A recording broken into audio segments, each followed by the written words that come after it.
CIST, une triste nouvelle qui a été annoncée le 28 décembre dernier. Linoda de Souza est morte à l'âge de 74 ans. Son fils Joao Lança et moi-même avons la douleur de vous apprendre le décès, ce matin à 10h10, de Linoda de Souza, a annoncé Fabien Lecoeuvre sur les réseaux sociaux.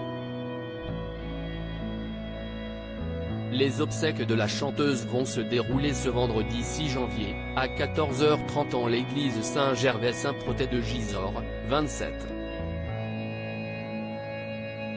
CIST Joao Lança qui les organise et il souhaite respecter les volontés de sa mère. Pour cela, dans son avis de décès, relayé par l'AFP, il a précisé que des livres du souvenir recevront vos témoignages de sympathie avant d'ajouter, pas de plaques, que des fleurs naturelles. En sa mémoire, des œillets rouges. Pour rappel, CIST son agent Fabien Lecoeuvre qui avait évoqué les circonstances de sa mort sur BFM TV. Elle avait cette forme d'insuffisance respiratoire et elle a attrapé le Covid dans sa maison de retraite où elle était, a-t-il d'abord révélé avant d'ajouter, elle a été transférée, un peu tard à mon sens même si le reste du personnel hospitalier a été merveilleux.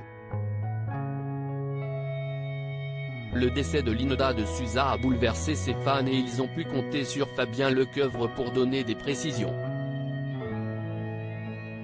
Elle avait été hospitalisée fin août, elle était déshydratée et anémiée, elle oubliait de manger, ne s'alimentait plus, elle avait perdu beaucoup de poids, avait-il d'abord expliqué dans les colonnes du Parisien.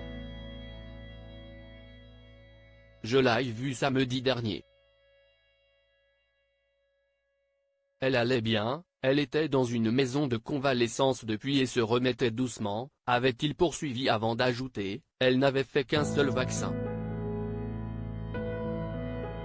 Elle avait des problèmes pulmonaires. C'était une grosse fumeuse, elle consommait entre 2 et 3 paquets de cigarettes par jour.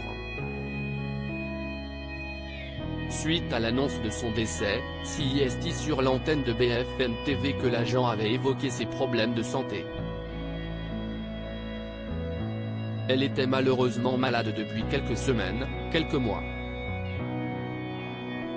Elle avait cette forme d'insuffisance respiratoire et elle a attrapé le Covid dans sa maison de retraite où elle était, a-t-il confié, bouleversé. Fabien Lecoeuvre avait également souhaité faire passer un message important, on le sait, on souffre aujourd'hui en France d'un manque d'hôpitaux, manque de personnel.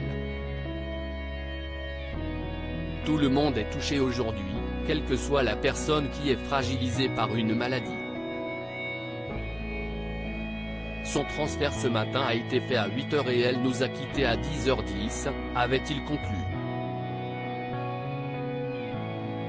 Linoda de Souza, quelles étaient ses dernières volontés? Linoda de Souza avait des volontés qui n'ont pas pu être respectées. Ces derniers jours ont été évoqués par Fabien Lecoeuvre, au micro de CNU.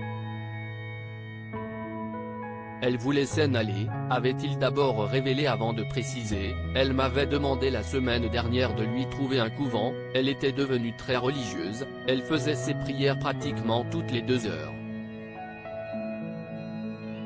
Ce que la chanteuse souhaitait?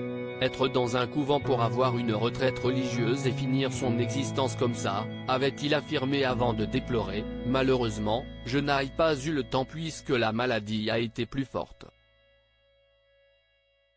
Un ultime hommage lui sera rendu ce vendredi 6 janvier, à 14h30 en l'église Saint-Gervais-Saint-Protais de Gisors.